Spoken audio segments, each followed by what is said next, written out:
profesori su istakli osnovne probleme u vezi sa ovim zakonom i upotrebom jezika kako se zakonom propisuje.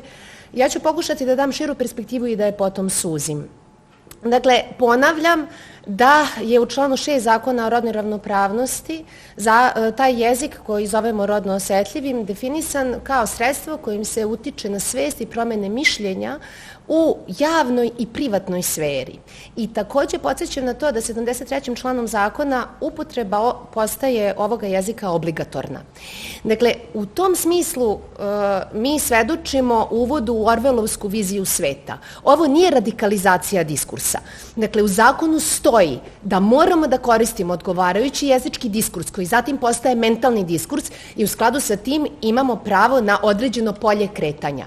S tim u vezi uvodi se i ostrakizam ili ono, kako je profesor Savić rekao savremenim jezikom, cancel kultura. Dakle, ako ja moram da budem doktorka nauka ili doktorica nauka, a zakon predviđa da moram, to znači da ne smem da budem doktor nauka. Dakle, to mi se ne dozvoljava. Na kraju, lično moram da kažem, za mene je to seksizam par excellence, zato što za posao koji ja obavljam i za titulu koju ja nosim nije bitno kojeg sam pola. Bitan je moj odnos prema struci, ono što mi struka daje i ono što ja struci vraćam. Dakle, nije važno kojeg sam pola. To moram da naglasim. Zatim, u vezi sa tim kako jezik utiče na društvo i kakva je to veza jezika i društvene stvarnosti. Naravno da jezik prati razvoj društva, naravno da se određene društvene pojave preslikavaju u jezik, ali one se ne preslikavaju naivno i do kraja i ne postoji potpuna korelacija između društvene stvarnosti i jezika, a naročito ne između društvene stvarnosti i jezičkih kategorija, gramatičkih, dakle u najužem smislu reči. Ovde je u ovome zakonu poistovećen pol ili društveni konstrukt roda sa gramatičkim rodom u jeziku. Dakle, to je materijalno netačno. Ovo je lingvistička neistina. Ja to moram da naglasim. Drugo, dakle, ne možemo mi jezikom baš tako lako uticati na kolektivno mišljenje jedne zajednice. To bismo zvali magijskom funkcijom jezika i ona je tipična za nešto što se zove naivno mišljenje jedne etnokulturne zajednice koja odgovarajućim jezikom govori. Dakle, ne stoje stvari baš tako u korelaciji između jezika i stvarnosti. I na kraju, na primjer, profesor Savić je u nekom prilikom o tome govorio, u jeziku Masaija kao neutralan koristi se gramatički ženski rod. Dakle, oni bi rekli koja žena je došla, a mi bismo preveli sa ko je došao. Jer generičku funkciju, dakle, opštost se izražava gramatičkim muškim rodom u našem jeziku, a u plemenu Masaija ženskim gramatičkim rodom. A tamo je status žena izrazito nepovoljan.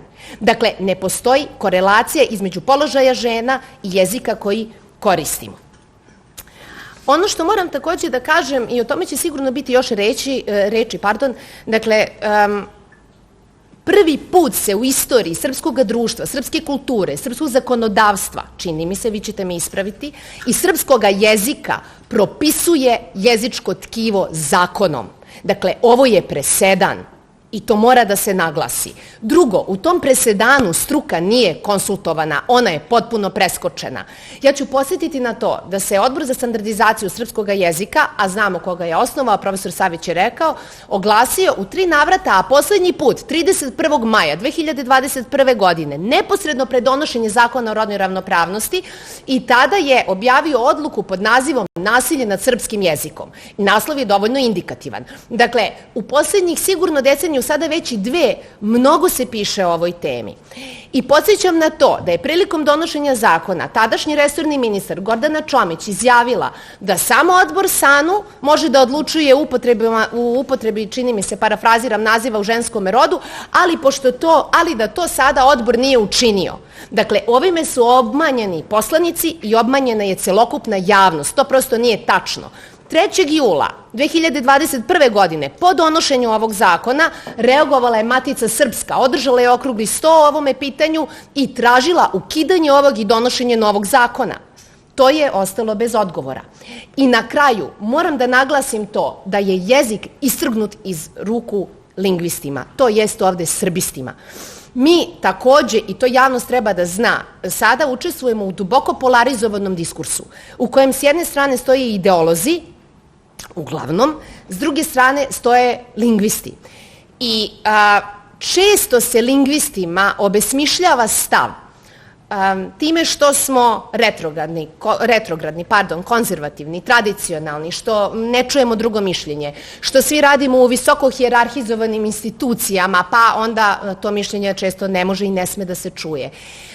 I sigurno da postoji pluralizam mišljenja u struci, ali to ne znači da je nužno pluralizam mišljenja strukom izazvan. To su različite stvari.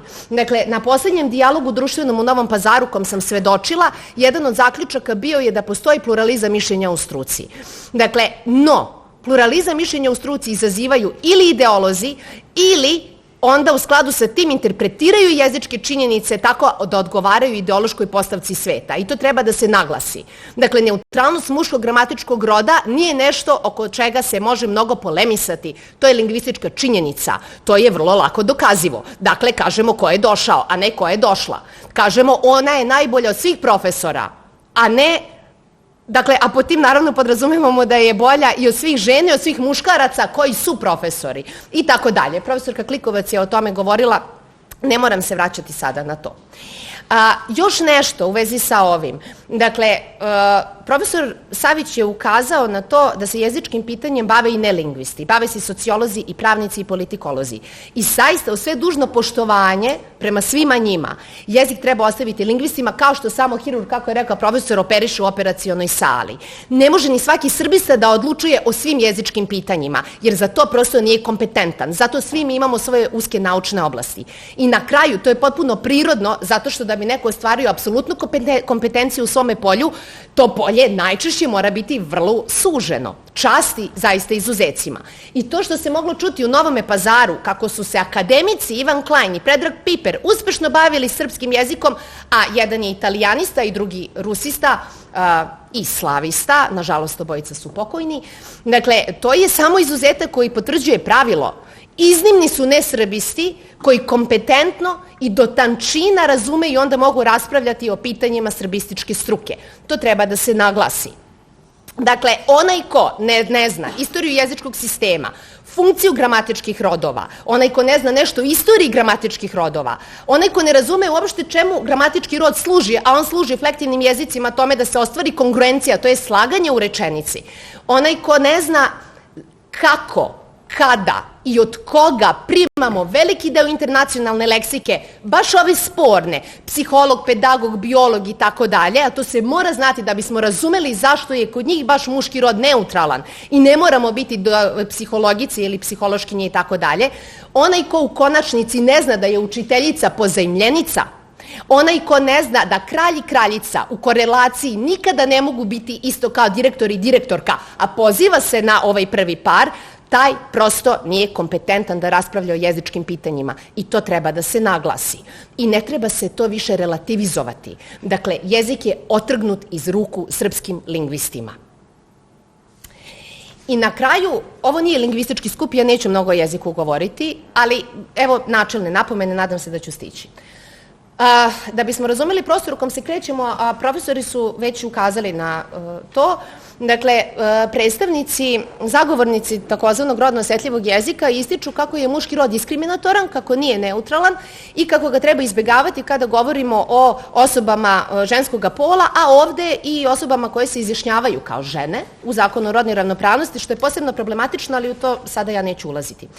Dakle, i kažu da je, ako muškog roda ima puno, pa se on i koristi kao neutralan, da je to samo posledica patrijarhalnih obrazaca duboko inkorporiranih u jezičko tkivo. Dakle, ja pozivam na ozbiljan razgovor u kojem će se stručnom argumentacijom pokazati kako je to kongruencija koja se ostvaruje u muškom rodu kao neutralnom posledica patrijarhata.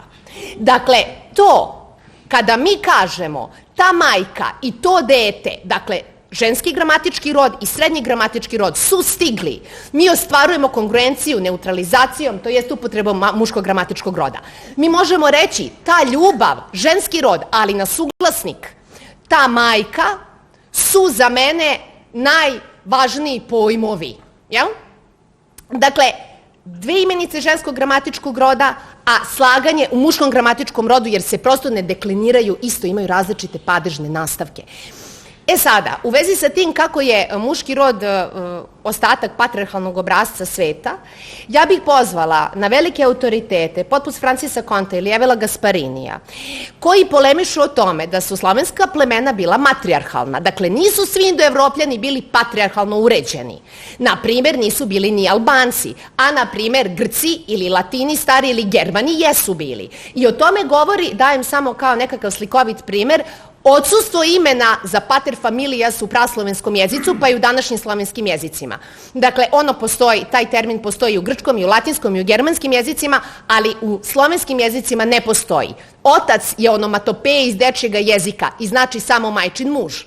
I eto primera u kojem se lepo vidi kako to jezik može da odslika, ali ne mora nužno društvenu stvarnost.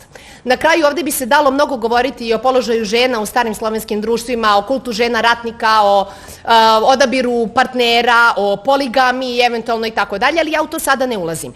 Dakle, mora se relativizovati ono što se uzima ovde kao aksijom, a to je činjenica da je muški gramatički rod posledica patrijarhata.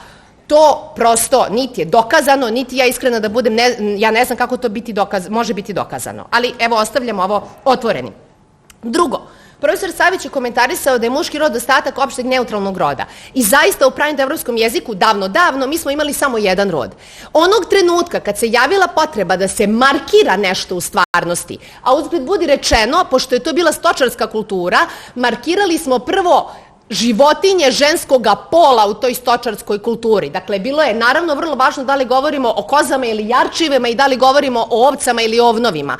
Tek tada nastaje gramatički ženski rod. I tek u opoziciji prema novonastalom ženskom rodu, u koji će tek kasnije ući i osobe ženskoga pola i to ne do kraja, dakle, tek u opoziciji prema tome ono što je bio opšti rod sada postaje muški.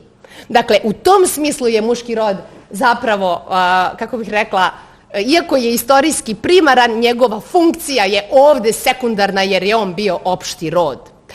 I na kraju, dakle, moram da kažem da nije dovoljno dodati, naravno, u ovoj naivnoj predstavi sveta gde se gramatički rod poistovećuje sa polom ili rodnim identitetom, da nije dovoljno dodati samo a pa da napravimo femininativ. A to a se kao nastavak deklinacioni, nalazi i u ka, i u ica, i u inja ili kinja i tako dalje. Dakle, ako je tako, da li bi Nikola i Andreja trebalo da budu diskriminisani? Da li su oni diskriminisani ovim zakonom zato što su osobe muškog pola, a završava im se imena A? Šta ćemo da radimo sa imenicama poput muškarčina ili junačina? To je ta muškarčina i ta junačina. Šta ćemo raditi sa imenicima poput taj devojčurak ili to devojče? Na kraju, šta ćemo raditi sa imenicama opštega značenja poput osobe?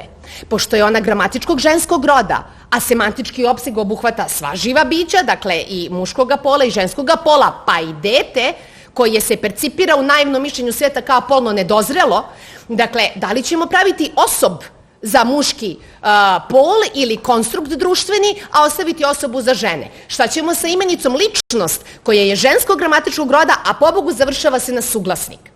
Dakle, iako je meni naravno potpuno jasno da se ovde radi samo o socijalnim femininativima, tipa psiholog, psihologica, psihološkinja i slični, moramo razumeti da je jezik sistem.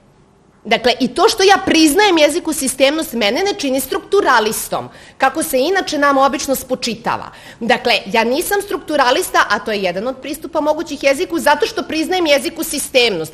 Pa jezik da nije sistem ne bi postojao. Prema tome, to je vrlo opasna zamena teza, to je jedna ozbiljna logička manipulacija. Dakle, ne može se delimično intervenisati u jeziku. I završavam. Hvala vam, izvinite. S obzirom na to da se ovde radi o senzitivizaciji izraza, kako je profesor Savić naglasio, zašto stati ovde? Ako se ravnopravnost postiže time da bude vidljiv pol ili rodni identitet, zašto sada ne bismo učinili vidljivim to da li je košarkaš crnac ili belac? Da li nam treba neki novi sufiks da napravimo košarkaša crnca ili košarkaša belca, svejedno? Da li sada treba da bude vidljiv verski identitet, nacionalni identitet, seksualna orijentacija? Da li sve to treba da bude vidljivo u jeziku?